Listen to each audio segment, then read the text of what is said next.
हाँ भी मंडी वालों, खोपा क्या रेट कर दिया आपको पता है? हमारे छब्बी की ग्रेन मार्केट में एक लाला जी ऐसे है जिनका शिव पुजारी जीरा का अच्छा खासा काम है, और एक है जिनका रिफाइंड तेल का बहुत अच्छा काम है। लेकिन दोनों की अलग अलग स्टोरी है। एक ने कुछ खास पैसा नहीं कमाया और एक ने पूरे 15 लाख से ऊपर का पैसा कमाया। हाँ रुक जो बता रहा हूँ। छब्बी की मंडी में एक लाला जी का किराने होलसेल का बहुत तगड़ा काम है। लाइक काजू किशमिश बादाम जीरा खोपा धनिया ये सब वो अच्छा खासा रखते हैं। और उनका एक दोस्त है जिनका रिफाइंड का बहुत अच्छा काम है। लाइक तेल हो गया, फॉर्चून हो गया, मशाल हो गया, सेक्टर सेक्टर। अब कुछ 2 महीने पहले की बात है, इन दोनों के पास 5-5 लाख रुपए।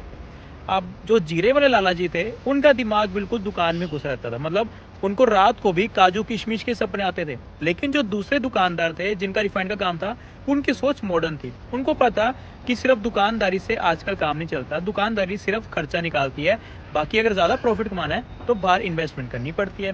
तो जो तेल वाले लाला जी थे उन्होंने 5 लाख रुपए की सिल्वर में इन्वेस्टमेंट कर दी। लेकिन लाला जी ठहरे एकदम व्यापारी बंदे, उन्होंने 5 लाख रुपए का जीरा मंगा के रख लिया। उस समय जीरे का रेट था 235 रुपए किलो शिव पुजारी का।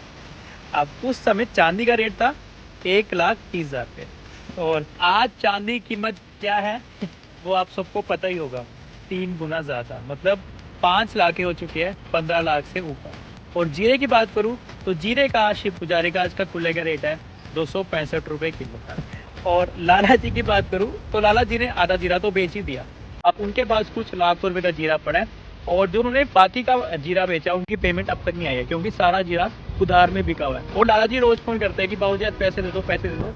और जो चांदी वाले बाबूजी है वो आराम से धूप सेकते हैं और चांदी का और बढ़ने का प्रे करते हैं। अगर लाला जी का सारा जीरा बिक भी गया और उनकी सारी पेमेंट आ भी गई, तब जाके उनको 50 से 60 हजार रुपये का प्रॉफिट होगा। और वहीं चांदी की बात करूँ तो आप खुद कैलकुलेट कर सकते हैं।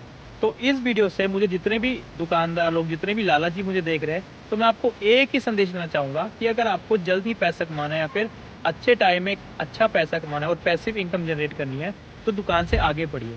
क्योंकि देखिए हमारे भारत में आज की डेट में अगर बिजनेस है, आपका दुकान का किराया निकल रहा है, आपके खर्चे निकल रहे हैं, वो काफ़ी होता है। लेकिन अगर आपको पैसा जल्दी ही कमाना है या फिर ज़्यादा कमाना है, तो दुकान के भरोसे वो नहीं निकलेगा। आपको कहीं ना कहीं इन्वेस्ट करना ही पड़ेगा। अब ये जीरे वाले लाला जी कौन है, रिफाइनर वाले लाला जी कौन है, ये तो मैं आपको नहीं बता सकता। लेकिन हाँ, इतना जरूर बता सकता हूँ कि जिस लाला जी का आपको सुबह सुबह फोन आता है कि बाबू जी जीरा ले लो, आज रेट बढ़िया है, बस वो ही वो लाला जी है। और रिफाइंड वाले की बात करूँ तो वो एकदम चिल आदमी है। मतलब मन मौजी है, कभी दुकान पे आ भी गए कभी नहीं। मतलब उनके नौकर चाकर ही ज़्यादा दुकान संभालते हैं। राम राम।